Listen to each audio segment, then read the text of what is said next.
Well, welcome. Um, and It's an auspicious moment for me. This is the first of what I hope will be a series of video podcasts. And I am happy that these video podcasts are beginning with an old friend, not old chronologically, although he may think he's Both, that as both, well, but both. an old friend who I've known for, I actually started to count close to 45 years. It may actually be 45 and a little bit. Um, we don't necessarily speak frequently, but when we do, it's as if we speak frequently. So, Well put. welcome to Gary David, who is that person whose name will magically appear after the fact. Um, and my David, name is David Bryan. David, yes, And David there's Bryan. and there's you, no I, no shortage of Davids here. you have given me the awesome responsibility of being involved in your podcast virginity, losing Yes, your virginity. exactly. There we are with pollution again. Yeah. and and the name of the podcast, at least the working title thus far, is Free Speech Allowed. ALOUD, Free Speech Allowed. So I like that. I'm hoping that we will speak freely, aloud. So Gary David, I mean, I know you for many years, but it was actually the first time I've ever seen a resume of yours, and I have a little bio thing. And, you know, I'm tempted as to do, because you're such a trickster, I'm tempted as to which to do first. Shall I describe you or shall you describe you? Because you have, I think, what people would see as an eclectic combination of interests, past, and current past. So, it's not like you were a musician for years playing in clubs and recording, and then you became interested in philosophy, and then you became interested. Many of these things were happening at the same time. So I am curious as to, and I will go through them if you'd like, but I'm curious as to how you would describe yourself. Well, when you say that, I'm bored with the story I would tell you. Yeah. So I'm here to learn.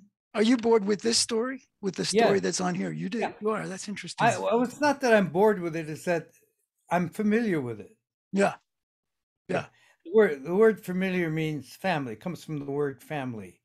You're familiar with it. Yeah. Okay. You've lived with it for a But while. I would like I'm more interested in the story you would make up from the little script I gave you. Yeah, exactly. That's great. So I thank you. So when I first read through this, the numbers, the years, I was looking at the things, and so here's a person who after college was, a brief stint that's not on here, but I'm going to say it anyway, a brief stint in the Army because I know that, and then a professional musician and playing in clubs, and then beginning the Sound of Feeling, a jazz group that recorded, I don't remember, a couple of albums, I believe, two albums, and then studied orchestration with Lyle Murphy, Spuds Murphy, and then worked with Sam Bois on Epistemics. So I would, when I read through it, it was musician, philosopher, epistemics, epistemic counselor. But then I looked more closely, and many of those things were happening at the same time. And so, I think it's either the last question or the first question I really have is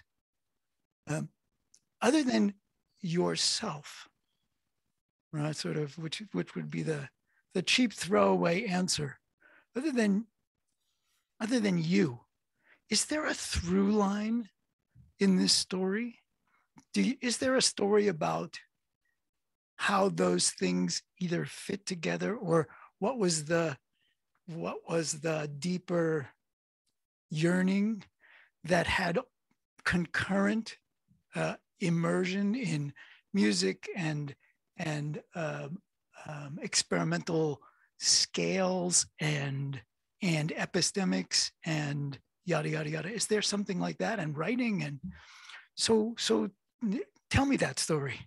Tell me if there is a deeper through line. My mother told me a story. Yeah. That expresses what you're talking about. We're talking about meaningfulness, right? What is meaningful? So she said when I was about, I guess, between 2 and 3, or maybe 3 or between 3 and 4, I don't know. We were downtown Sacramento where I grew up, and she was wheeling me in a kiddie car, whatever. And she said, I turned to her and said, Mommy, why are they so worried? Apparently the little Gary was talking about the passersby as we went downtown Sacramento, looking at their faces. He said, why are they so worried? Well, he could have said that about his mother. And I remember walking to school one day and saying, why am I so worried? I haven't done anything. There's no cause for this feeling inside of me. So that was the initial. Hence, the group I formed was called The Sound of Feeling. Music became a way for me to touch that question.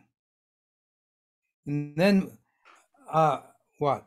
The question specifically about why you were worried?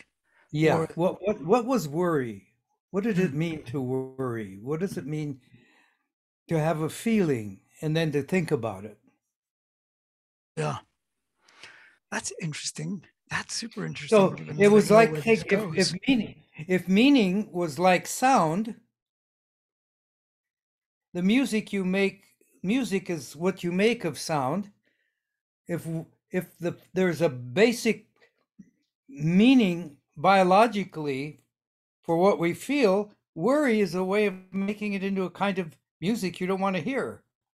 If somebody were trying to tell a more conventional story, which of course we know is not a good one, but because I think that's, for me, if there's a through line, it has something to do with not being satisfied with convention, right? I mean, yearning for sort of deeper understanding of what.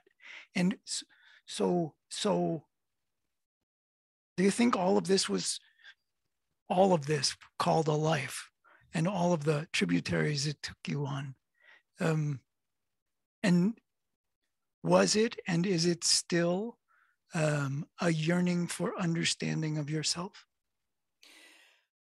An and other accepting people? But an accepting of myself, not Mm. understanding. I gave up on understanding myself long ago. But like I've known you a long time. Mm. Um, you're not a conventional person in my experience. The word convention means convenient. You're not a convenient person Right. in my experience. So it takes some work to get to know you. So it takes some work. Convention is a form of boundary that I found confining. Mm-hmm.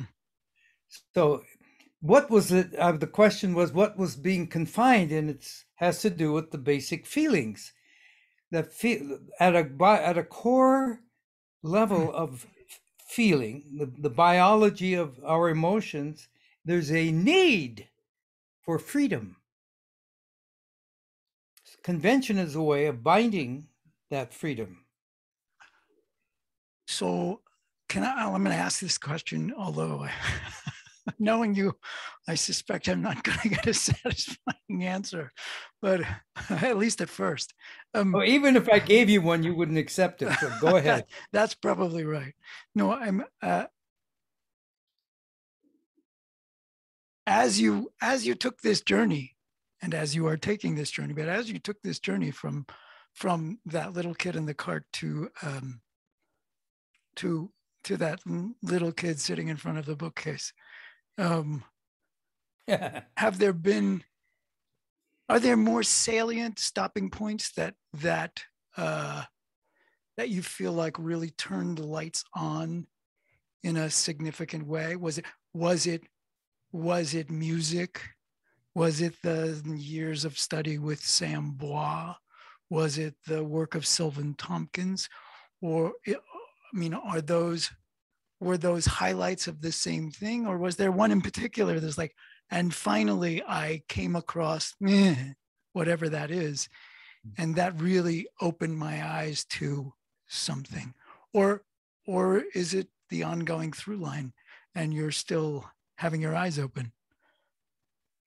It's more like that, but I could give you a theme with variations. All the people you mentioned, Sam Bois, Sylvan Thompson, those are variations on the theme, which is how am I making me here I am born on into this earth. Maybe I'm from the earth.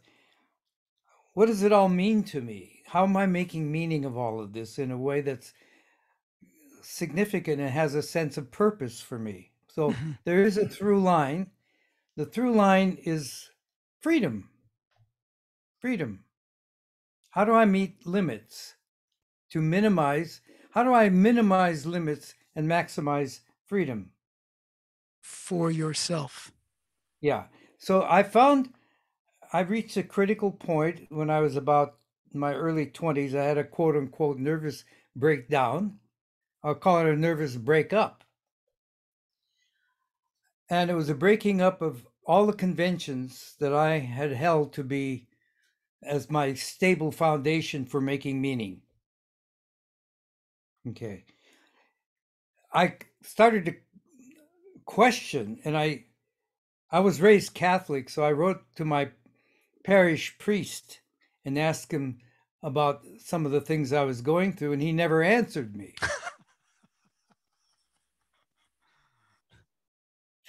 That silence was a turning point. Uh, Mother went to that priest and asked him why he never answered me. He said, I didn't know what to say. at least he didn't say I never got that letter. Yeah. And she said to him, she told me, well, why didn't you say that to him? Okay. So that was a turning point where everything that I had depended on suddenly was not there. In that questioning, music was my saving because I could, Already, even in your early oh, 20s. when I was 2, my mother said I sang before I talked. Mm-hmm. Music has always been, for me, very meaningful at a core level. As I got into my teens, singing was a way of getting recognized. You know, I wanted you to notice me. Mm-hmm. My my father, my mother always listened to my singing. My father, if I sang for him, he'd read the paper while he's listening.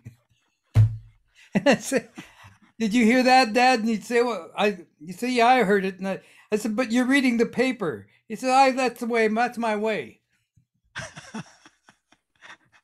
Background music. There was a movie that came out in the 70s called I Never Sang for My Father. I sang for my father, but he He never just heard. never listened. Yeah. Yeah. Okay, so the search for meaningfulness of significance has led to change after going through many different iterations. So music was there, and I achieved a certain level of recognition. We recorded for 2 major labels. I'm not going to go into that whole story. That's a whole can Yeah. of words. Right. Okay. But while I was at the height of that, I was also studying with Sam Bois. Now, J. Samuel Bois was a Jesuit priest who got excommunicated. He left the Catholic Church. They didn't like his liberalism. So he studied psychology and in fact became the first president of the Canadian Psychological Association. That's where he was. That's where he lived originally. Mm. Then he read a book called Science and Sanity by Alfred Korzybski. Korzybski. Yeah. Yeah. Changed him. It triggered interest. So he contacted Korzybski, started studying Korzybski's work, and he became an epistemologist, which is epistemology is the study of the limits of knowledge, how we know what we know, and what are the methods that we use to know, and what are their limits. Mm-hmm. You know, is thought limited or is it unlimited? How are we going to know that? So working with Bois, he gave me a sense that all the difficulties I had been going through have an evolutionary way of thinking about them, not just a psychological one. The disturbances I was going through and so on. So I studied with him for 12 years. During that time, the Sound of Feeling ended around 1970. I got my PhD in epistemics, which is the application of epistemology in daily life. So can you say that succinctly? The application of epistemology in daily life. The study of how we form knowledge, and how is knowing motivated? Mm. What at our core, biological core, motivates all knowing? That's the work of Sylvan Tompkins. I was going to say, was that a feature of Bois' work, or was that? I know that it's Sylvan Tompkins. Yeah. He gave me the introduction to Tompkins. Mm-hmm. Now, Tompkins, well, I don't know for your audience, Sylvan Tompkins was an innovator. He proposed the first theory of the biology of human emotion that he called affect. Yes, and he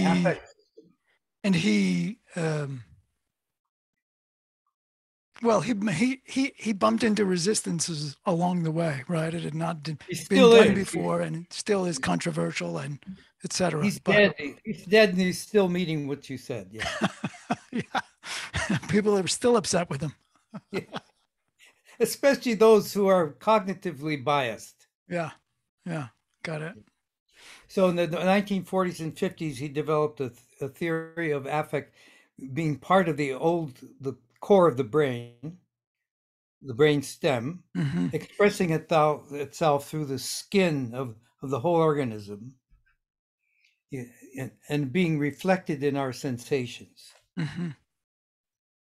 Okay, so Bois gave me the introduction to Tompkins. Tompkins' first major work was called Affect, Imagery, Consciousness. No commas. Affect, Imagery, Consciousness. A sequence. We won't go into the details about that. Rooted in biology. Yeah, affect is biology. Mm-hmm. Imagery is the representation of what we are biologically experiencing, and consciousness is the result. Mm-hmm.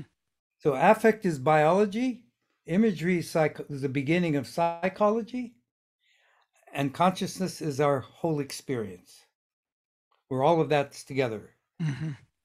Okay. So his book came out in 1962. His first 2 volumes, it was a 4-volume work. The first 2 volumes came out by 62. Is this Tompkins or Bois? Tompkins. Mm-hmm. Bois, the scholar that he was, picked up on Tompkins right away. Very few did. And he put it in his main text called The Art of Awareness. He put the core of Tompkins' insight into affect in a summary. I picked up on that summary, and it took me 30 years to tease out the meaning of that. Because Tompkins' last 2 volumes came out 30 years later. The first 2 in the 60s, and the last 2 by the time he died in 91. Did you ever meet him and work with Not him? Tompkins, but I met one of his colleagues. Hmm. His name was Donald Nathanson. Sure. He's a psychiatrist. He was a psychiatrist in Philadelphia, and he wrote a book called Shame and Pride. I read that book, and suddenly, like filings of a magnet, all of Tompkins' stuff started coming together through Nathanson, he and I became very close friends, and I began to it really began to make sense, and I began sharing it with people. That's what I call epistemic counseling. It involves how do these feelings motivate what you think, say, and do. So I just want to I want to underline that and maybe even come back to that piece that it was noticeable that it's interesting, when you and I spoke the last time, kind of talking about the possibility of doing this. I asked a question about music and being a musician, and you said yes, of course. That I'm always a musician, and on your resume, and I recognize that you're tired of this, and it's perfectly good to be tired of I'm not one's really own tired resume. of it. I'm interested in your version of it. Well, so one of the things I noticed was that uh, it's the only place you said currently was when you talked about um, epistemic counseling, right? Currently giving seminars on epistemics and have a private practice in epistemic counseling. Mm-hmm. And I guess is that just because when somebody asks you, not that I ever would, what do you do? So what do you do? You need a shorthand. It's kind of, the elevator. shorthand. Yeah, Yeah, it's even shorter than if you're going one floor. Yes. On a really fast elevator. I'm an epistemic counselor. Goodbye. so it, yeah. So that's I don't want to make more of it than you make of it, but that's a salient and significant piece of what you're doing right now and of how you spend your time. Yeah. And of where you invest the most energy, meaning, yada, yada, yada. Is that fair? Is that fair That's to say? fair. Yeah. Yeah. So can we talk about that for a second? First of all, I mean, are there any others? Are you the only one? Or, are epistemic counselors a dime a dozen? I mean, not having heard of any others. As far as I know, I got the first PhD in epistemics. Epistemics, for sure. Yeah. For sure. And I haven't heard of anyone else. Mm-hmm. I had to do, we don't need to go into how all that happened, but to me, it's still music. As you and I see it's like, you know who Wayne Shorter is? Saxophone player. Saxophone, yes. And you know who Herbie Hancock is? Sure. They went on tour as a duet, and because they weren't concerned about being conventional or even making musical sense. That was part of them. That's what we're doing. I'm listening to you and I'm responding to you. And when I had the sound of feeling, that's what we did. I would give them a little paper like I gave you on my resume. It's a little scheme. Now let's see what you make of that. That was my challenge to the other musicians. Mm-hmm. I didn't compose complete scores. I would bring a theme and say, let's see what we all make of this, which I'm doing with you and which I do 5 days a week with individuals. Why do you do that? Do you do that with everyone? What do you mean with everyone? Well, do you do that in all your human interactions? Do I see in all my interactions a form of making music? Yes. Yes. Yeah. It's a form of improvising.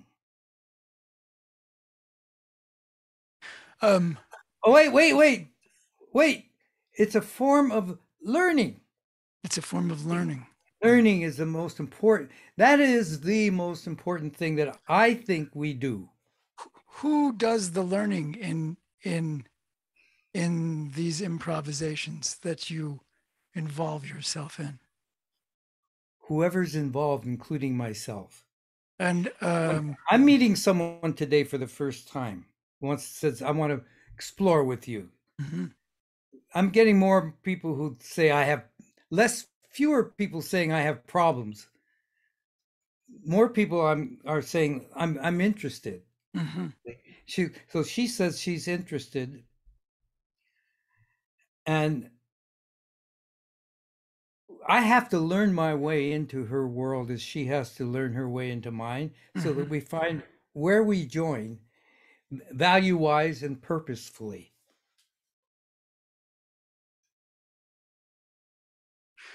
So my questions, I had a whole series of questions about epistemics and epistemic counseling, but could you say something about sort of fundamental assumptions of this thing that you do? Mm-hmm. What are the assumptions of this thing? Of this thing? This thing that you are currently doing, making Okay. music in this particular sort of way. So from the macro view, for the overview,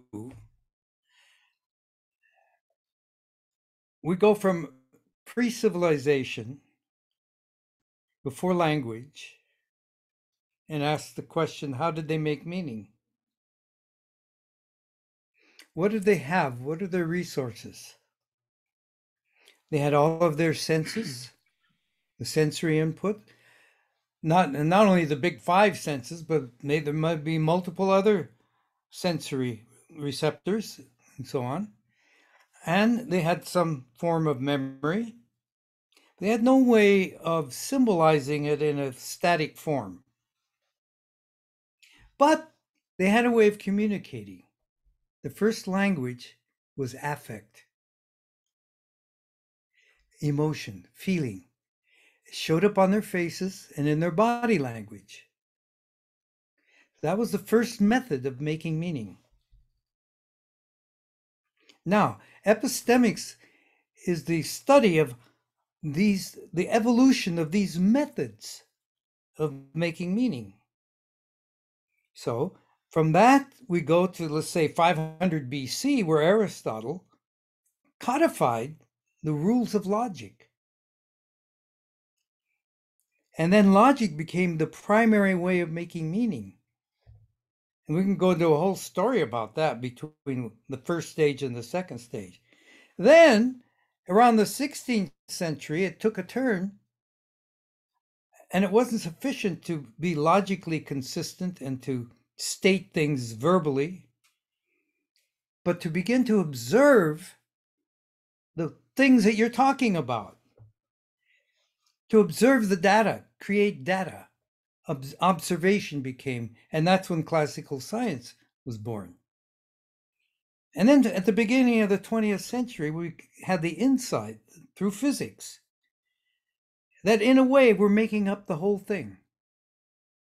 That when we look in the mirror, we see ourselves looking at ourselves. When we look at phenomena, we see ourselves looking at phenomena. And the phenomena is not separate from us because it changes through our instruments.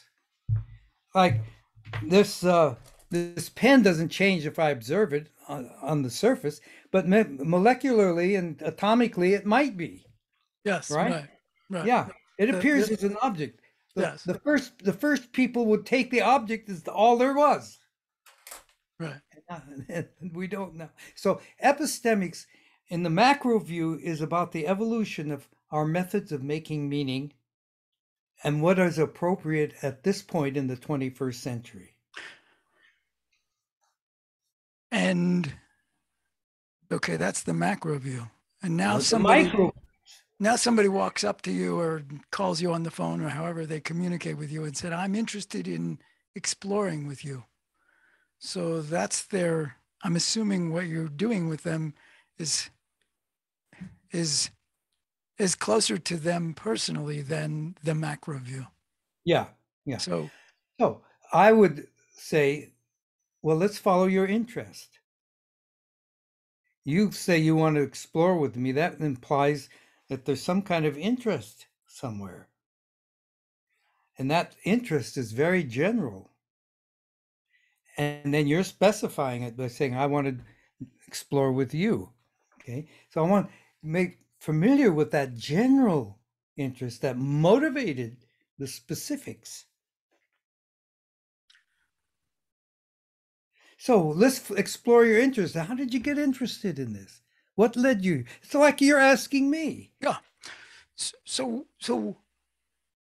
you just said a moment ago, um, you're getting fewer people who are showing up.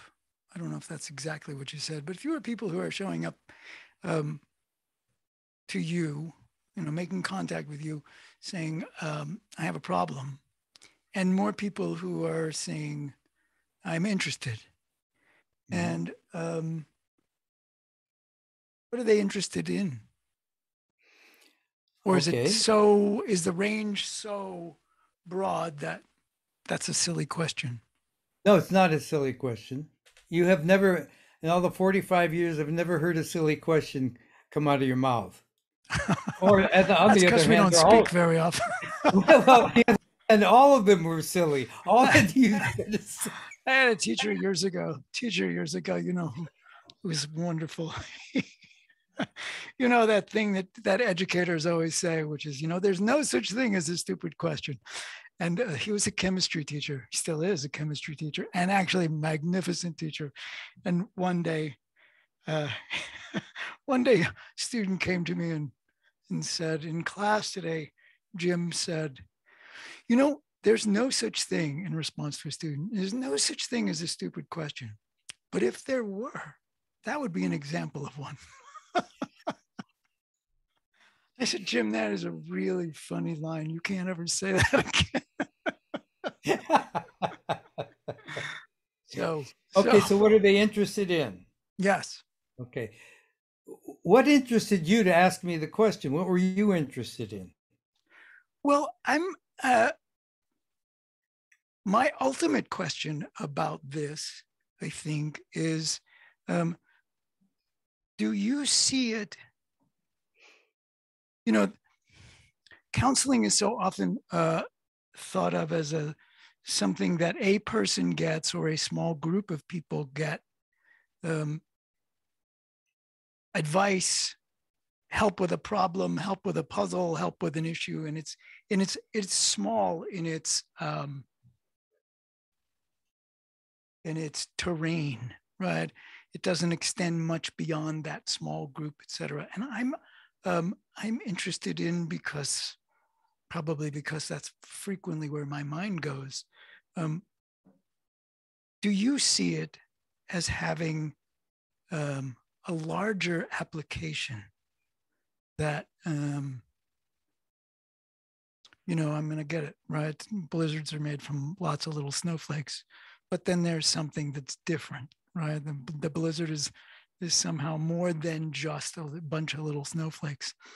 So I'm curious about does this have an application for, it certainly has an application for the individuals who call you or who connect with you. And then maybe there's a group, maybe there's a family, maybe there's a group, maybe there's a community. Does it have a broader application? Do you see it as having a broader application, broader value in the world? Application and value to me are very different. Well, yes, applications can be valuable or otherwise, but Well, no. When this the is question, worthless. That's an the question, application that has no value. the question of value is a very, very important and interesting one to me, Mhm. because all value, in my way of thinking, starts biologically.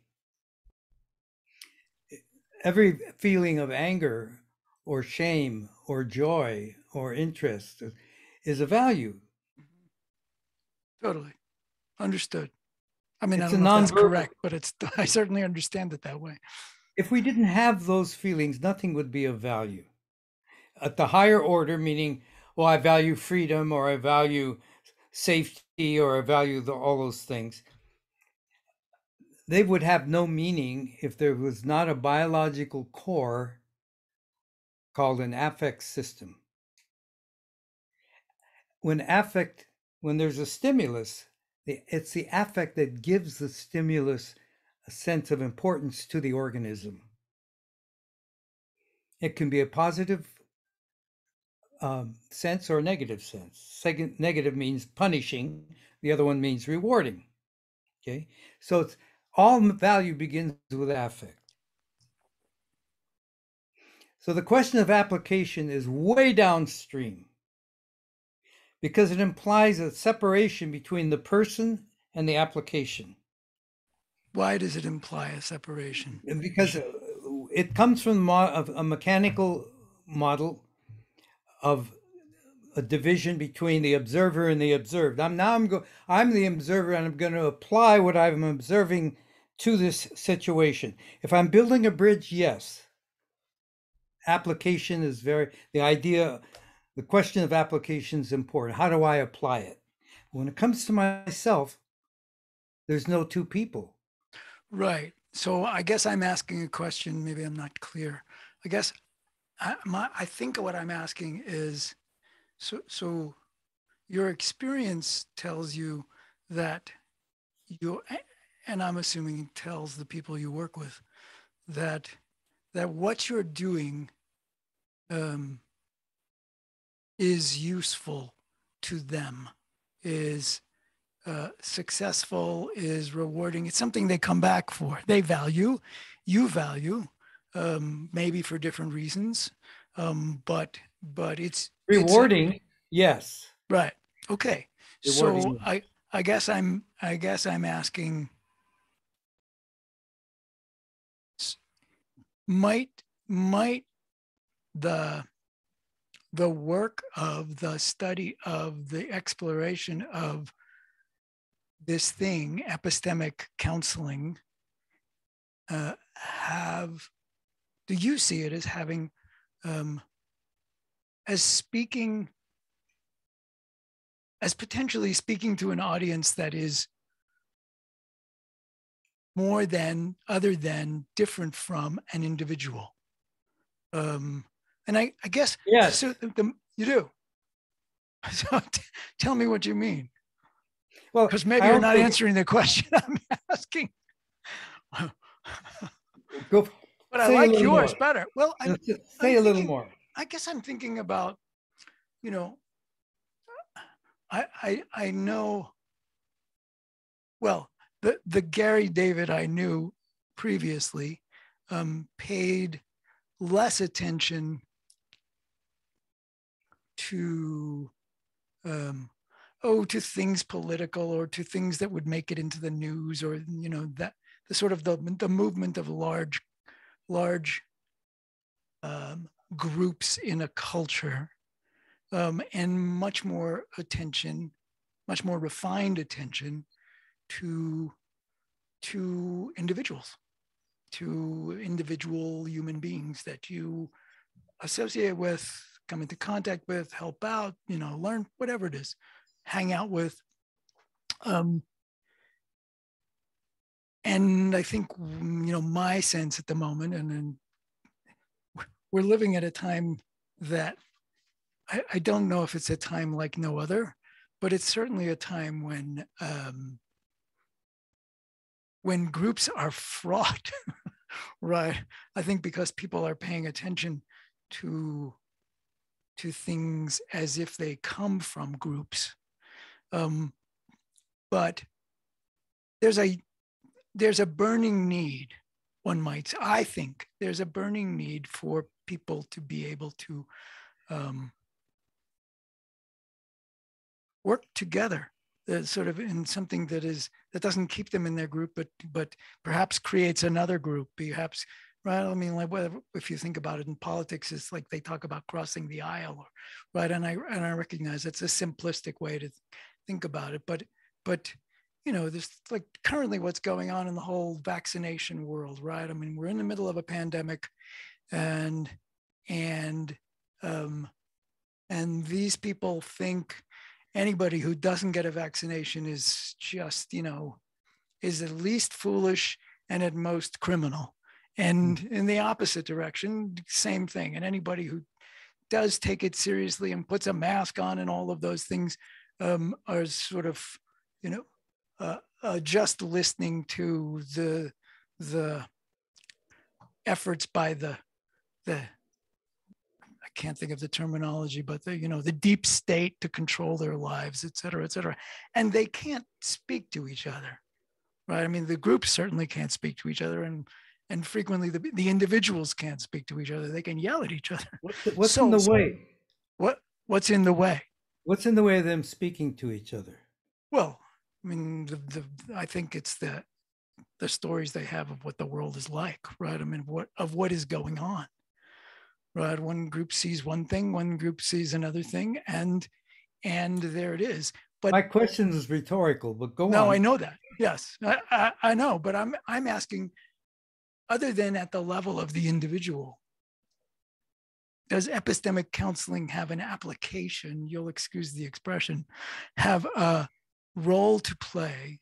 Might there be a role to play in bridging those gaps at the level of groups, or is bridging the gap at the level of groups always about bridging the gaps between individuals? There are groups out there that are, right. There's a group called Braver Angels at the moment. I think they used to call Better Angels, be called Better Angels. They changed their name. I think Better connotes a halo, and they wanted to be braver. And it's I think a relative powerful, but relatively simple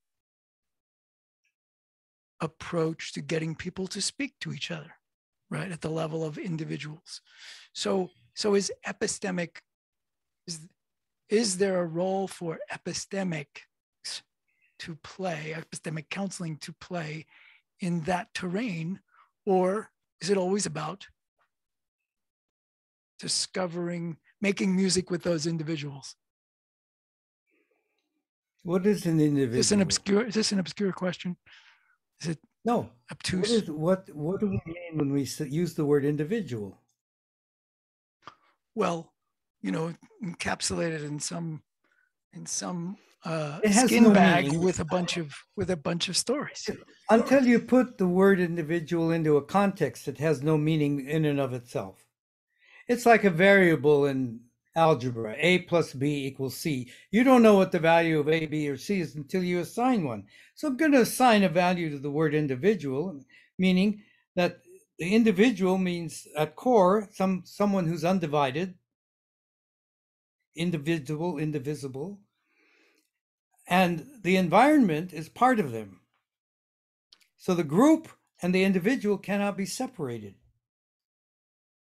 As we work with individuals, we are also working with the multitudes. So yes, now understood. Everybody has, everybody ripples out, right? Everybody ripples out. That's how change happens. It doesn't happen through application. Well, there's no way. I would ask. Not sure we agree on this. So say more. Good. Okay. If there's an application, it would be a negative one, meaning asking, if the two of you can't talk, what's in the way? My role is then to show the motivation for the inability to talk. And in my view, it's a simple word: shame. Fear of shame. Say more, because that's not in. It's certainly not to me. I suspect for a lot of people that would not be intuitive. That's true. Right. I have a very unintuitive view of shame, but we can't go into it in the short period of time that we have. But the fear of shame leads us to attacking. Say that more slowly. The In fear order to of protect, shame. the fear of shame means it will lead me to attack you or hide from you, in order to preserve my face, my sense of self. Mm-hmm. And I will use shame, try to shame you out of your views. That's a no-win situation, see? Because you're using the poison that you're feeling to try to remedy what's going on between you and the other person. You're merely heaping poison upon poison. Now, you can't talk people out of that. It depends on what their purpose is. Whoa, slow down. What do you mean you can't talk people out of that? You can't tell people be kind. Oh. You can, but Be kind or I'll hit you. all right, let's go back to the macro view. The main purpose of the initial stage was safety. And the main affect involved with that was fear. As we evolved, that wasn't good enough. We now wanted to clarify, because safety and feelings, projections led to confusion and instability. So we're going to create logical systems to give us clarity. So clarity became the primary purpose of the second level. Then we developed the purpose for power. We want power over nature. We want to be able to carry out our purposes with nature. And we were very successful. We led to atomic energy and stuff like that, right? Newton. But the fourth one is say, well, if we've been making all this up and we've hit a limit in our imagination, now it behooves us to start looking at ourselves and how we're making meaning. And what is our new purpose? It can't be only safety. That's necessary. It can't be just clarity. That's necessary too. Look at the court system. And it can't be just power, because power is limited. So now the main issue becomes creativity. How creative can we be? And what's in the way of approaching limits that we hit? That has great application. With every individual I work with, how do we approach a limit?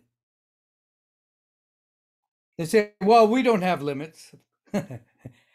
I say, to say that you don't have limits is a limit.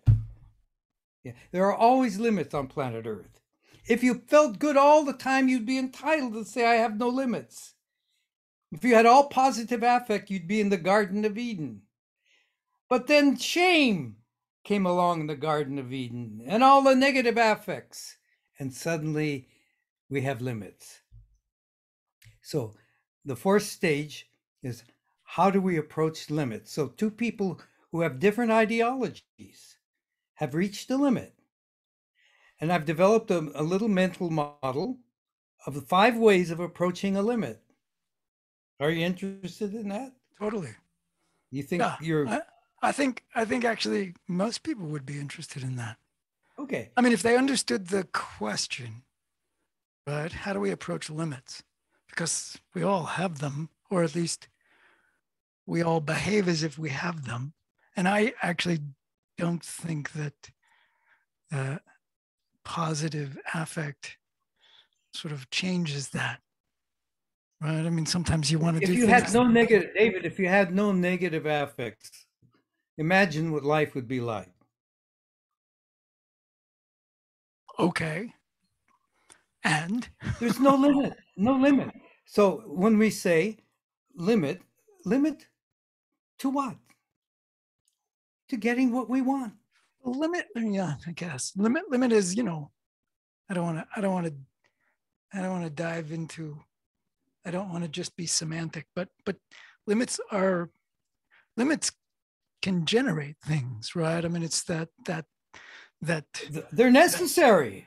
Well, they even teach you, right? I mean, it's like, that story about the snake, like making its way into the into the stalk of bamboo. It doesn't like the feeling of being restricted, but one of the things it learns is how it moves, right? Because ew, this doesn't feel good, whatever that is. So limits are potentially generative, but let's not go there. I'm not giving any value to the To limit, notion of a limit.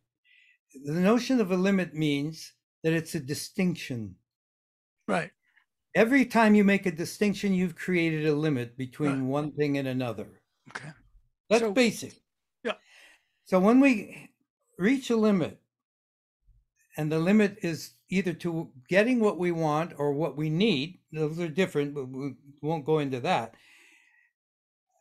When there's something in the way of getting what we want or what we need, we have learned 5 ways of meeting that event. The first way is little babies. When you don't get what you want, you go helpless. That's the first method, helplessness. I'm listening. Okay. Second method, you become a teenager. When you reach a limit, what do you do? Well, it depends on which kind of a teenager you are. You either push through it, you go around it, You try to or go you around, comply. or you comply. Passive aggressive, Yeah. right? Let's say your parents divorced, and you're living with your father, and he gives you, he creates a limit in your life, and you don't like it. I'm Say, going I'm to going to go live mom's. with my mother. Yeah. What? Yeah. Yeah. And then she does the same thing, and you go back to your father. So you rebel against the limit in one way or another, passively or aggressively. The third way is to become an intellectual, try to problem solve, figure it out. Well, that really works well when it comes to, planning the evacuation from Afghanistan. Sometimes it works well, sometimes But less so. you soon hit the limit of that method Yeah. when it comes to human beings, especially oneself. I cannot figure out my own problems as if there's one person who had the problem and another person trying to figure them out. That's an illusion. So you soon hit the limit of the intellect. And then when those 3 fail, you get exhausted. Oh my God, none of it works. I just give up. That's old age. So child, teen, adult, old age. Now, let's take the artist. How does an artist in their work meet a limit? Igor Stravinsky said, I love limits. He says, my creativity depending on meeting a limit, how I'm going to approach it. I may not transcend it, just learn, as you said about the serpent, just learning my way, how creativity moves is liberating in itself. Whether I break the limit or not, that's not my business. My business is to keep approaching, keep learning. That is fundamental learning, like a child learning to walk. They don't give up. So the 5th way of meeting a limit, it almost takes you back to babyhood, when you don't give up. You make mistakes, you face the shame, use the shame as a stepping stone to the next level of learning. I'm curious. I'm curious about why shame appears at many places in this story. So when an artist approaches meets a limit and is seeking a response that feels better, maybe it's a solution, maybe it's just whatever, an accomplishment of some sort, do they necessarily feel shame? Why the assumption that shame's there? Okay. So I'm going to give you are you okay? Yeah, I just You have some, take I'm your trying time. not to cough into the. No, go ahead and cough. Yeah, Let's let it happen. there we go. I won't edit it out. If you cough, I'll edit it out. But if I cough, it's charming. You feel okay today? Yeah, Okay. yeah. How about Or you? shame. Shame, shame, shame, shame, shame, shame. What is shame? One night, I was in Ojai, California, A place I have been to numerous times. numerous times, and I stayed at Krishnamurti's old house. Hmm. It's a kind of like bed and breakfast place that you can go rent a room. You did too. Okay, which room did you stay in? Oh, I don't think I know. It was in the.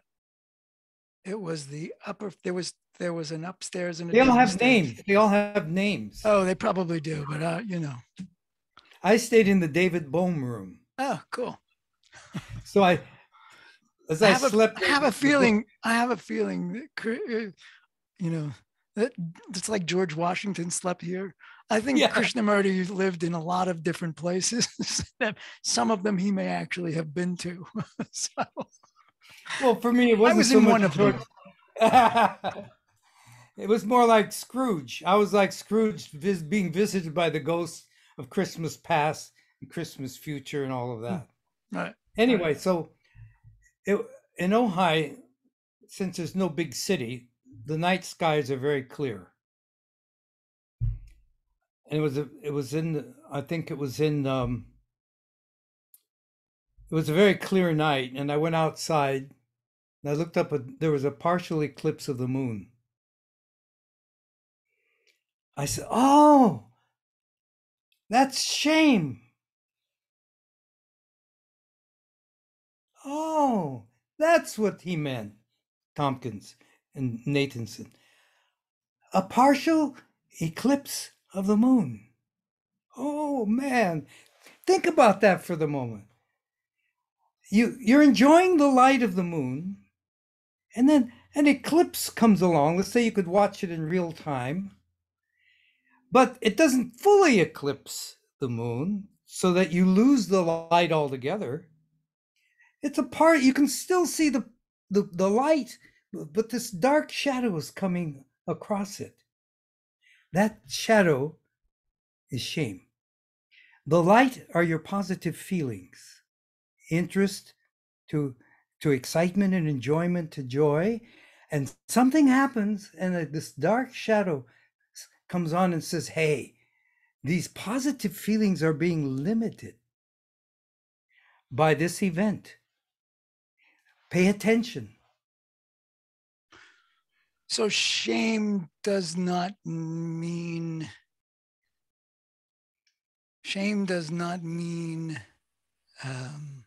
what it frequently means in common parlance, as in Right.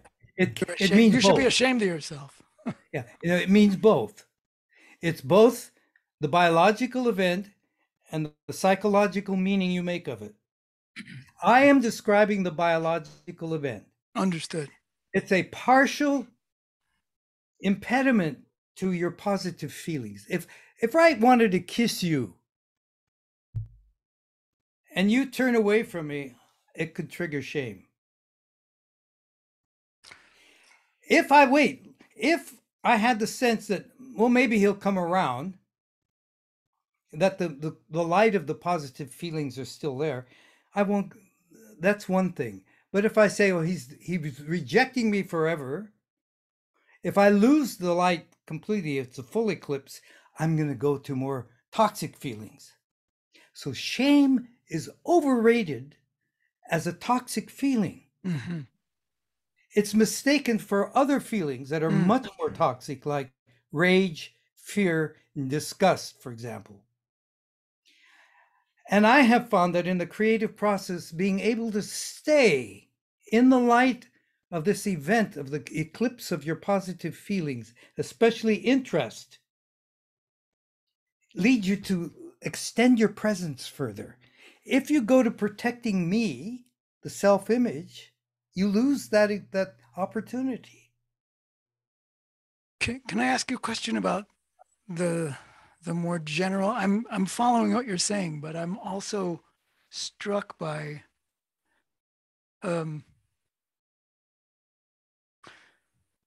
is there an assumption in the work you're doing that by using language in a way that it is not necessarily commonly used, that there is a value, the value of just getting somebody to stop, right? I mean, that is not, it's not COVID. That's not, it's not how people frequently use the word shame, right? Not at all. Right. And so so you're using it that way, and you do use it that way. And I'm assuming it comes from, at least in part, from the work of Tompkins, et cetera. Is there a value?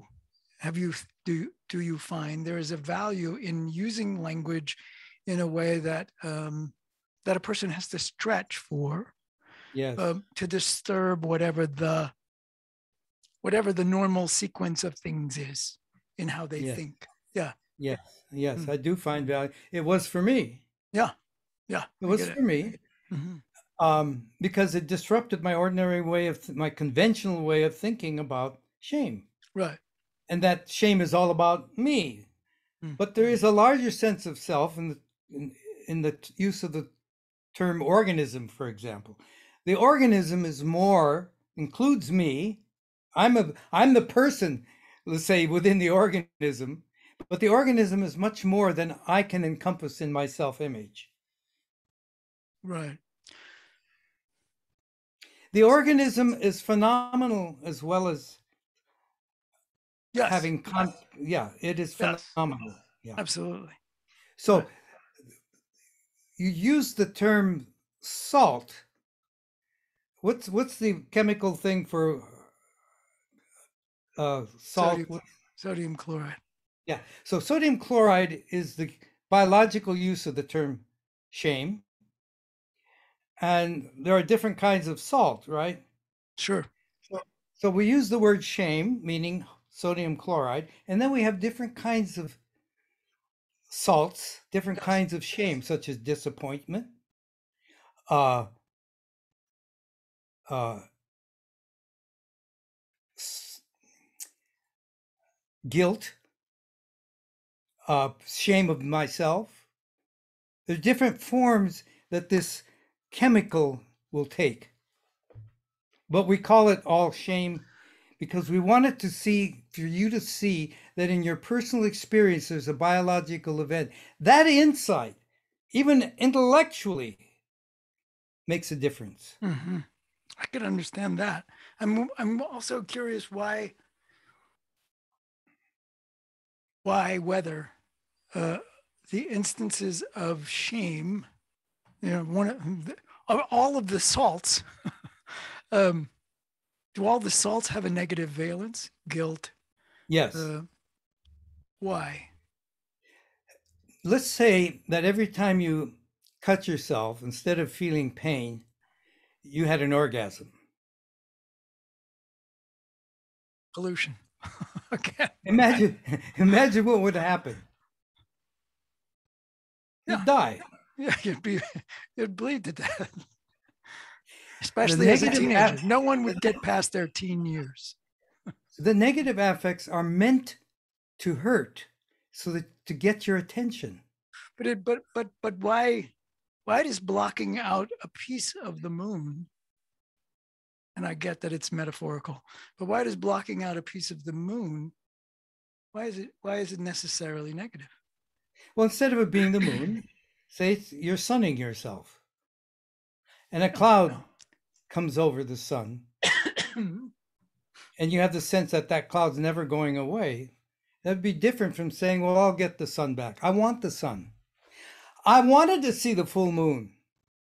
It's because of what I want that it appears as an impediment, and Mhm. any impediment to those positive feelings will feel punishing to get your attention to ask the question, what is it that's getting in the way? Rather than, oh, there must be something wrong with me or you.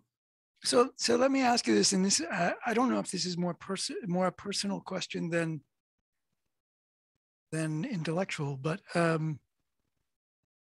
so you've done what you do with people for years, and for some people for many years, right? Working with particular individuals, some shorter And time, with groups, and with and groups. with groups. And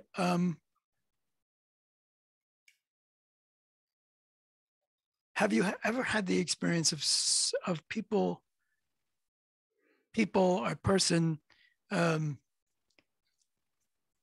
getting value from valuing what you're doing and valuing what you are doing with them, um, but they never learn the language? Many people never learn the language. That's interesting. And yet there's And I get paid for reminding them.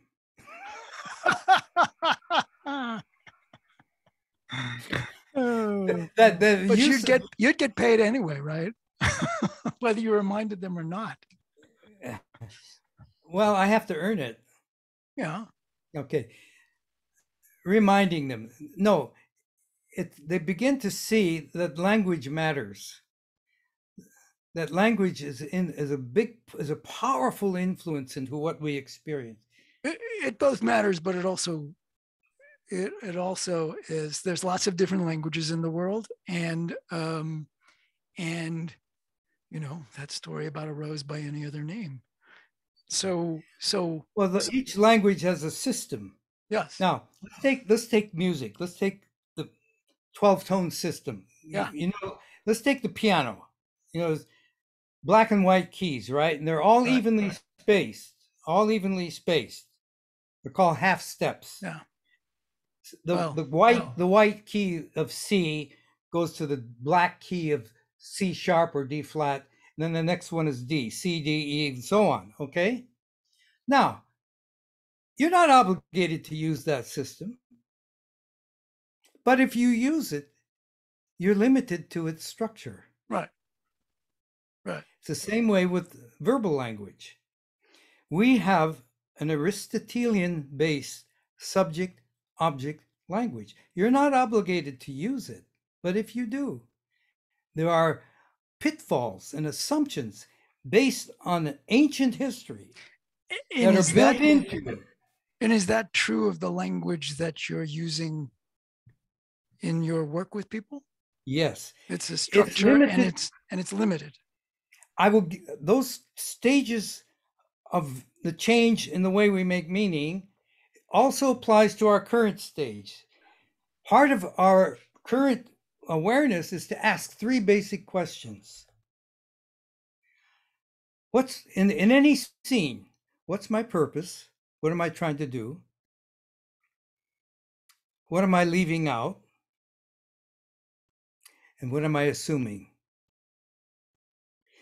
So, I anything I'm saying to you, I'm checking it in two or three different places, mostly in my legs, my chest, to see if I'm in tune. Is what I'm saying in tune with the whole organism? It will let me know if I am or not. Right? Are you? I'm feeling really like we're improvising and we're moving. I feel no impediment at the moment. Okay. Now, someone says to me, when I talk to you, I don't have the feeling that that I can say anything wrong. I said, because I'm very aware of how limited I am. I'm not going to assume that you're unlimited or limited. I said, I give you the best of what I have to offer, and I will question it if it's not adequate. We'll get feedback, biofeedback. Remember No, Dr. Barbara Brown at UCLA? not sure I do. Well, you were at UCLA, weren't you, with I was. Valerie Hunt? Yeah. Yeah. Barbara Brown was the one who had the main study on biofeedback. Oh, sure. Yeah. So I was a subject for those experiments. And I learned to be an expert at recognizing alpha waves and running a train. So the train was my feedback. I was in alpha. Yeah. I became an expert, and they put me on National Geographic TV special on biofeedback, running a train with your brain, alpha waves. with my alpha waves, right? So a bass player that I had worked with for many years, and I hadn't seen him for many years, calls me up. He says, "Gary," I said, "Charlie, I haven't talked to you in a long time." He says, "Yeah, all those years I worked with you and I never knew." I said, "You never knew what, Charlie?" He says, "That you have supreme consciousness." I thought he was going to say that you're a train conductor, in addition to a musical conductor. Yeah. Yeah. So biofeedback is when I'm with someone, Yeah. I'm getting through their face, Yeah, and their body language. It's interesting, this is apropos of nothing, but as you know, my wife is a psychologist and works with people clinically, and although she is working with people remotely during this time, she says frequently, I couldn't do it. It's certainly, it's certainly not as full an experience as when she's in the room with somebody. And I couldn't do it if I don't know them, right? If I didn't already have a relationship with them that was established by being proximate, being in the room. And so much of what she does, so much of where she goes, so much of what she says, how she speaks with, interacts with the people, have to do with her being aware of her instrument, her participation. Yeah. Yes, of her sensation, of her. It is crucial in, at least according to her story, in what she does. So it's very interesting. So from the outside, her goal is therapy. No, I mean, for some people, I think that's probably true, right? Some people show up in a very similar way to what you described. Some people show up because they because something about how they're feeling is not satisfying, but some people show up wanting to explore. And those are her favorites.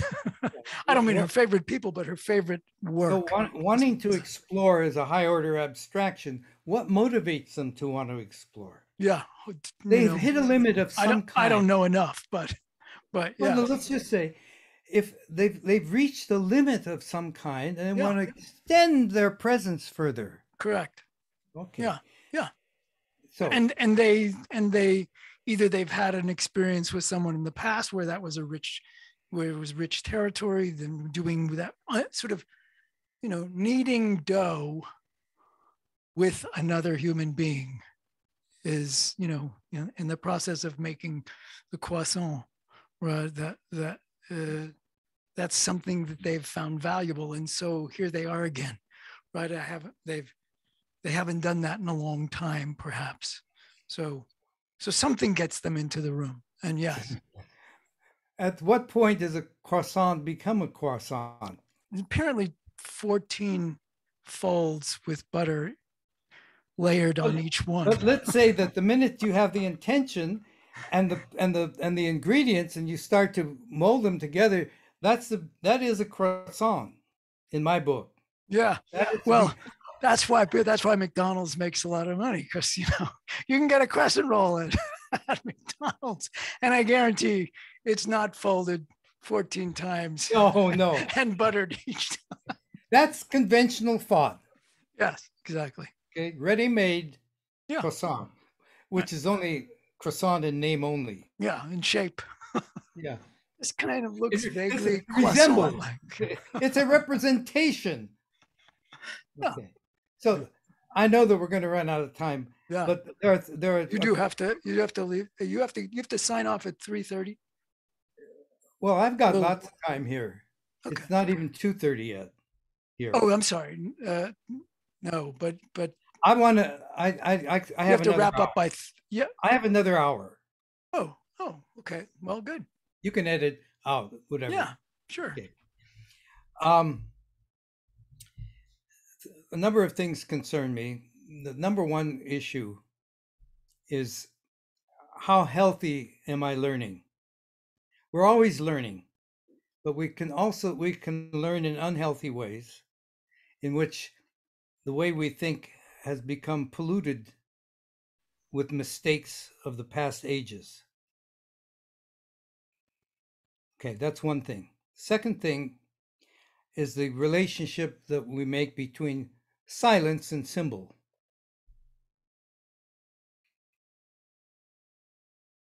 How silence becomes symbol, how the croissant gets folded 14 times and becomes symbolic, right?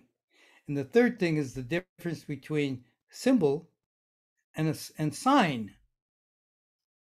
A stop sign doesn't become a symbol until someone obeys it.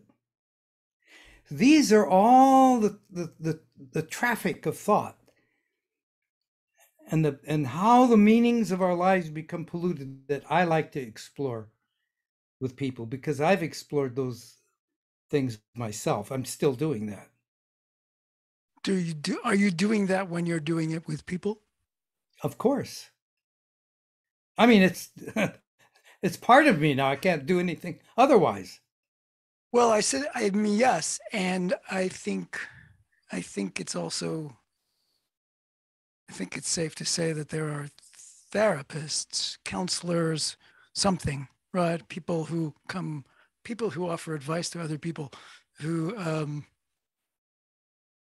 who do it in a way that McDonald's does it, right? I mean, it's formulaic. Oh, yeah. So, so The majority. yeah. Yeah. I don't offer advice. I see myself more like a steward. You know, I'm on this boat here and you What want are to you go. stewarding? I'm the person, they want to take a trip. They want to take a trip and I will steward them to wherever they want to go. And I'll find, well, if you go down that path, my experience is Right. you're going to There's a meet, crocodile down there. yeah. Yeah. Unless you're prepared to deal with crocodiles, I wouldn't Yeah. go down. Exactly. So I'm not offering that as advice. I'm just letting you know. See, if one of the main concerns with people that I deal with is the question of self. What does that mean? Wait, What are the say that limits? again. One of the main concerns of The people people that you who deal come, with. yeah. Yeah. What are the limit? What is my what? Who am I? What am I? What is the self, and what are its limits? That's one of the main questions we explore. Do they know that's the question they come with walking in the room, or do you bring them to that understanding? They have an ambiguous sense of it. Every one of them does. They wouldn't be taking a boat ride with me unless somewhere along the line they want to question something about themselves. Not just about how they feel, but who am I? Right. What am I? What am I supposed to do next? What should I do? What shall What I about do? Right, exactly? right. You could be an astrologer, but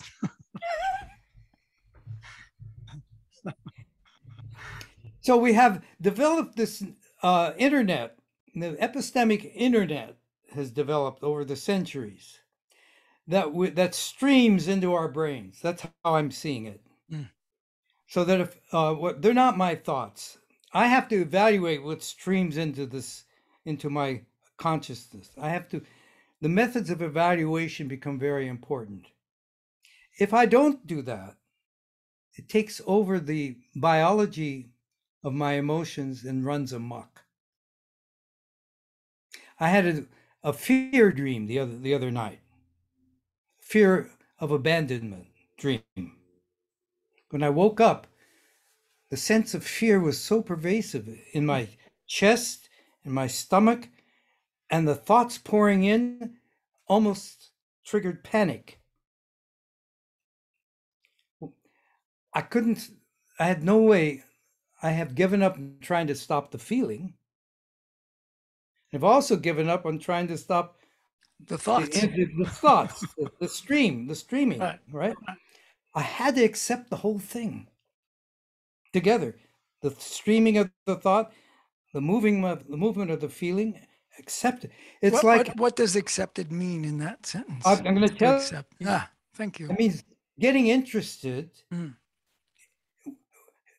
Where does this come from? See? And I could feel it as little Gary. This is how, when I was a kid, how I used to respond to certain events that resembled that dream. And it's a recognition. Oh, I see. That didn't make it go away immediately. It's like if I'm walking and I bump my shin on a table, it's going to take a while for that pain to subside. Nothing I can do about it. I rub my leg and all that, right? So it took about 2 hours without engaging with it, and it went away. So acceptance means to get interested rather than fear. Rather than fear of fear, it's interest in the fear. A positive affect meeting a negative affect triggers change. And then you got to give the body time to respond to that change. When you say what do you mean the body? The sensations that you feel. Yeah. Well, this is not about me. It's more about you. But No. It is about you. Oh. So you said you had a question. Well, how did I come to do this? Yeah. What's your why purpose? am I doing this? Yeah. What's your purpose? Why means what your purpose is. What are you trying to carry out? There's some value you have that you want to carry out, I'm assuming. Yeah. Well, okay, multidimensional response. Some of which I don't, some of which I absolutely don't know, but I might find out. With you, it's probably a non-dimensional That's response. probably right.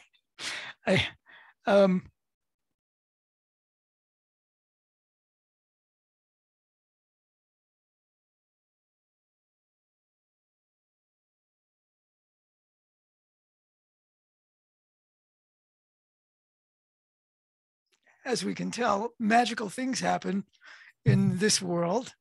So although we've certainly been sitting here ever since we started this recording, evidenced by our clothing, suddenly I'm clean shaven and my hair short. So not sure how you did that, but this epistemic stuff really works. What, if anything, do you want people to know about epistemic what the things that you think about, the things that you do? What do you want people to know about that? Well, yeah. I mean, in some ways, what would you want? What would you want your legacy to be? Well, I've seen the. Oh God, that's such a can of worms. Good. You really want me to go into that? Sure. Epistemics is like it's a methodology that it has no content of its own. It provides you with suggestions that will make the way you make meaning less incoherent. Like you teach children, that's a dog, that's a cat, that's a tree. So being able to name things is a great power, has great power. But how we, so coherent thinking is when what you say, this is a goat and this is a sheep, and you don't mix them up. They don't belong together as goats and sheep. That's coherent. It works. But the problem is that in our virtual reality, where there are no physical goats and sheep the world of our imagination, we put things together that don't belong together all the time. And we take things apart that are whole. Those kinds of dynamics is what epistemics addresses. And I think the implication is that coherent, you said coherent, right? Not coordinated. Yeah, coherent thinking, coherent seeing, coherent gaze, yes, is beneficial. Well, I don't know if it is or not, except that this is where we have come to on the growing edge of our knowing processes. But the thing is, whatever problems there are in the world have been created through thought. Animals don't have the kind of problems we have. Right. They have different problems and the same problems, but different They problems. don't think as abstractly as we do. That's for sure. Yeah. And it's that abstract world that has built into it incoherence, in the sense that it's putting things together and taking things apart all the time without thinking about thinking as a problem. For example, our environmental issues I see as semantic issues. Semantic means physical and psychological together. They make one whole. We talk about it separately. There's thinking and feeling, but they're never separate in the whole human being. So when we think about the people think about themselves as on the earth, for example, which means that I can take myself off the earth, or I'm separate from the earth. So if I throw something out of my car window, it doesn't matter. I'm not participating. It's just the earth. It's just a platform. It's how you think that is creating most of the issues in our lives. Now, you asked me a question last time about the application of, you got to understand that epistemics is not a philosophy, it's a methodology. It deals methods, how we do what we do, how we know what we know, how we make meaning, not what the meaning we make. So if two people were to use this methodology, would it take them to different places? Or would they, in other words, if one is thinking coherently, would two people thinking coherently come to the same conclusions about whether or not to throw that piece of paper out the window? Or they would come to similar conclusions, but not the same. So it at least suggests that there's I don't know if I would call it a philosophy, but an orientation, an understanding, and an orientation that is. But the problem is it's not epistemics. Epistemics is just the stewarding toward something. Right. It's that person's engagement, how they participate in it, that is primary. Yes, but you just said that they would come to some similar. They would come to they would have similar thought patterns that do not separate what is inseparable, meaning the human being with the earth.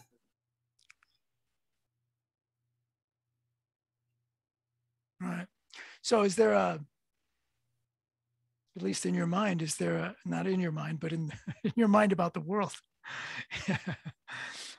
is there a deeper truth that this coherent way of thinking brings a person to? I wish I knew. Yeah. Do you care about that? About truth? Well, when you say "I wish I knew," is that like really you're looking for something, or no, or it's just an interesting question? At this there's a whole thing about the stages of development of how thought has developed. In the current stage of thought, the search for truth has become an exercise in putting a mirror to a mirror. So in the looking for truth in the past was, let's look in the mirror and find out the real picture.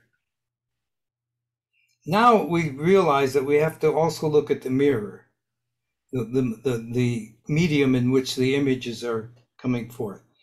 So I think that the notion of truth in a limited way is useful, like tell the truth in court and that kind of thing. Tell the truth in politics, that kind of thing. But you don't want to delve too deeply into that because it's a castle made of sand. I mean, if you delve too deeply, it's truth, facts, data, all of that. What does that all mean? You don't want to go too deeply into it. So at this stage, I'm limited by the fact that we are, to a great degree, of making the whole thing up.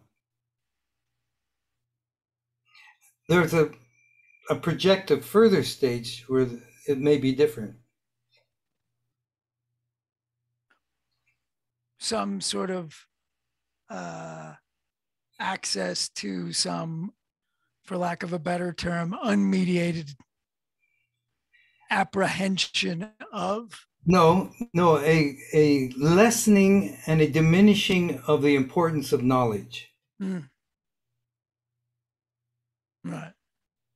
That was my dissertation was called Participating. Yes, I remember that. Yeah.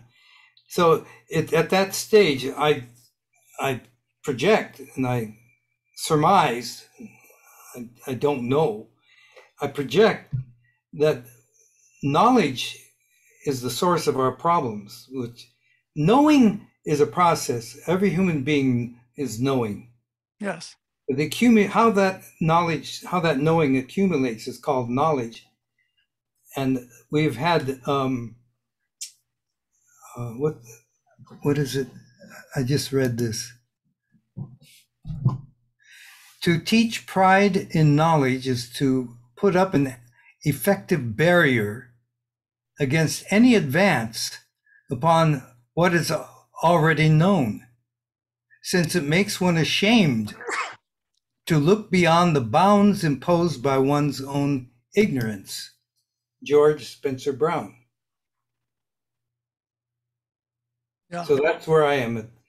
I would see myself at stage 4, at this stage of development, as realizing the humility of how knowledge is limited, but we don't know to what degree and how much and where. So that's what I've been exploring. Mm-hmm. But now I want to get back to before you had your router problems and your question about legacy and your inquiry into epistemics. So here we are talking, and I asked you, what's the purpose? What was your goal or purpose in doing these dialogues?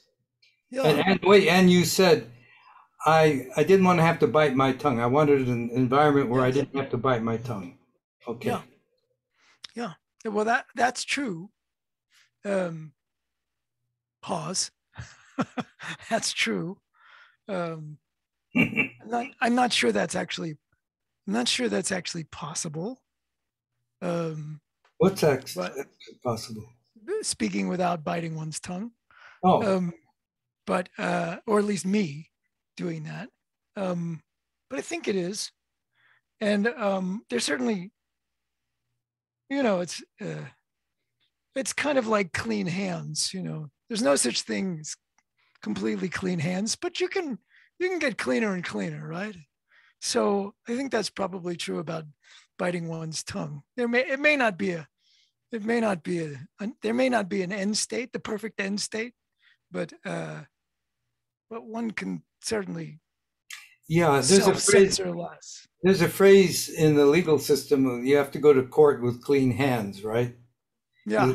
The court is not going to support you if you don't have clean hands. Okay. Right. Yeah. Good All luck right. for that. In the arena that we're talking about, biting your tongue, I have never, 86 years, I've never seen such hard biting of tongues in my lifetime As what? as I have seen all my previously. This is a time of people biting their tongues and bleeding. Mm, yeah. I think that's both true and not. I mean, there are some people who don't seem to have that trouble, and other people who uh, who do it a lot. I just wish, you wish they would speak more truthfully, right? More truthfully, meaning reflective of what they're thinking. Yeah. Yeah. So That's an interesting thing is in human history, human evolution, when the inside became different from the outside. Mm-hmm.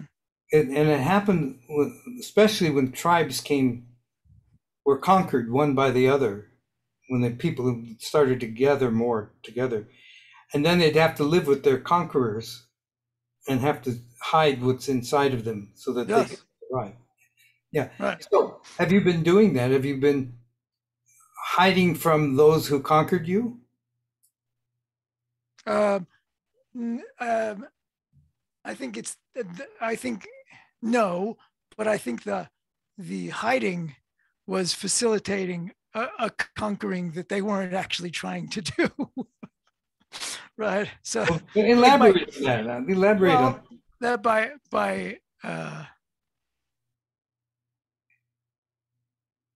deciding that now's not the time to speak about this, or now's not the place, or this is not the person with whom I could speak about this.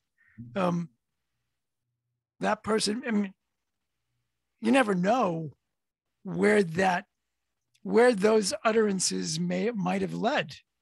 Mm-hmm. And that the reluctance to do that may have been entirely in my mind, or may have been in my mind because of something that I was confronted with, but not speaking, not being truthful, not being honest. For a purpose. I'll never know what reaction or what that might have caused for that other person. That somebody else might have said, hey, I think you're right.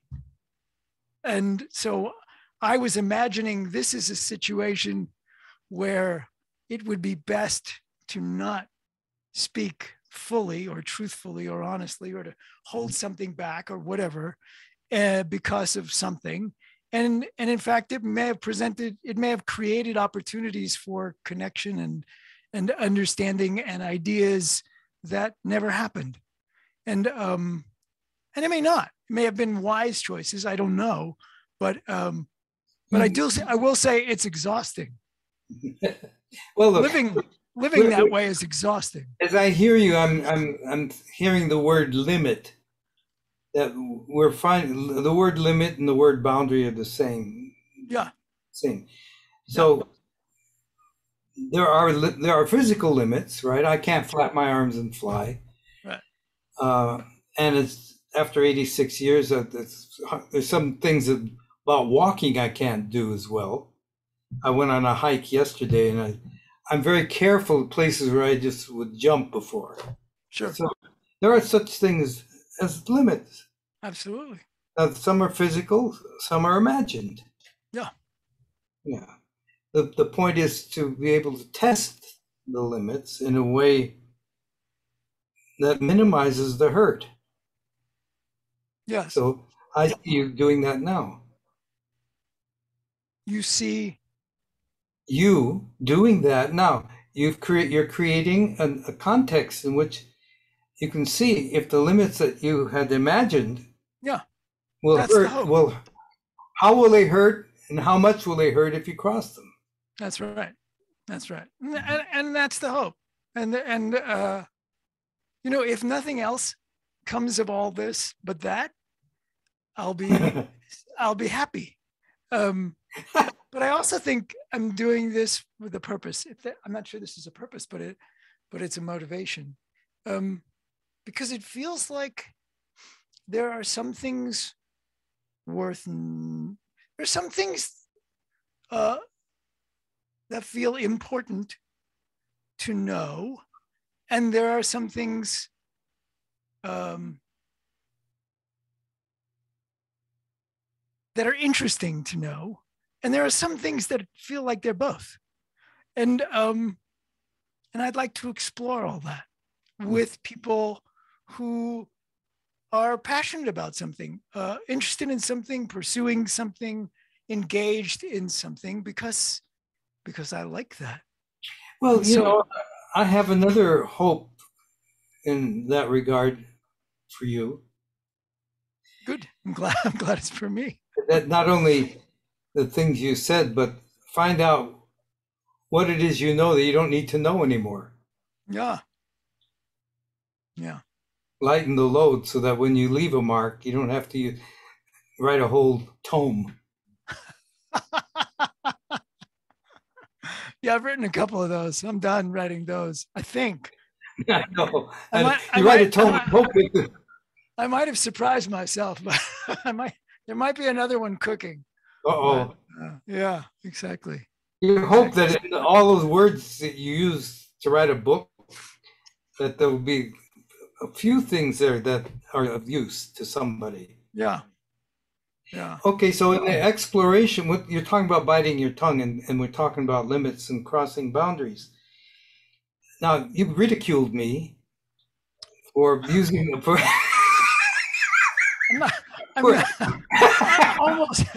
almost anything that comes after that partial sentence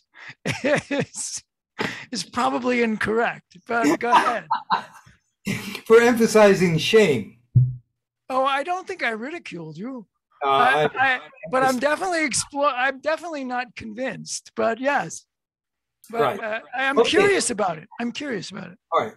So in my exploration of how we make meaning, I found that if we had no emotions, it wouldn't matter. There would be no boundaries except the physical ones.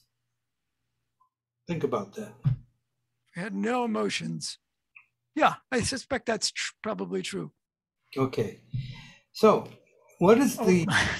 But life might be a lot shorter. What?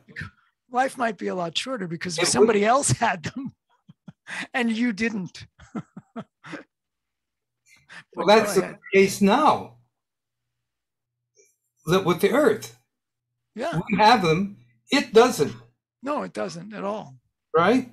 Okay. Yeah. So the one with no emotion is at a disadvantage and is more vulnerable. Mm-hmm.